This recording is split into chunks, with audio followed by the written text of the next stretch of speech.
По повод светската недела без автомобили, општина Кочанево во соработка со основните средните училишта, велосипедски здруженија и Советот за безбедност во сообраќајот организира велосипедско дефиле во кое одбележа неделата без автомобили. Целта на организирањето на дефилето е да се заштити животната средина и да што повеќе се користат велосипедите како превозно средство. Во дефилето учествуваа велосипедисти од Кочанските велосипедски здруженија кои го поздравија ваквиот настан. Денеска сме овде собрани на градскиот плоштад заедно со двата велосипедски клубови, како показатели дека сме нон-стоп со нашите велосипеди. Тука се професорите по физичко и здравствено образование, овде се и учениците од основните и средните школи, сите заедно со една цел да одбележиме светскиот ден без автомобили, светската недела, а со една цел да се заштити животната средина и да се влијае колку може повеќе еколошки.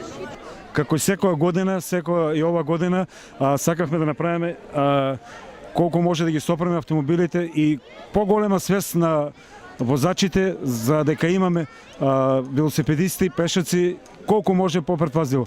Секоја година е поуспешно и поуспешно. Мислам дека ова година беше многу подобро. До година се надеваме дека ќе биде уште подобро. Следно е сега на 29 имаме 20 школи поканати, уште една вожња, па спремаме натаму и ноќна вожња, колку може да се сопрат автомобилите да се дојде до таа свест. Од Советот за безбедност на сообраќајот дадоа комплетна подршка на велосипедското дефиле и побара од општината да обезбеди побезбедни услови за движење на велосипедистите.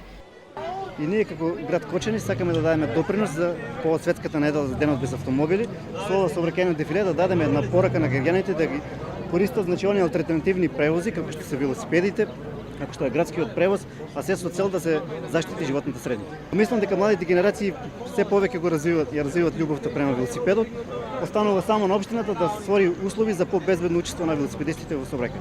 Дефилето започна, плоштадот продолжи по Кејна револуција преку кружниот тек по булеварот од Осија Паунов до средното општинско училиште Гочо Викентиев, каде велосипедистите се вратија кон градот преку улицата Стевоје Досиевски, Глигор Апостолов Гочо и преку улицата ВМРО до крајната цел трговскиот центар.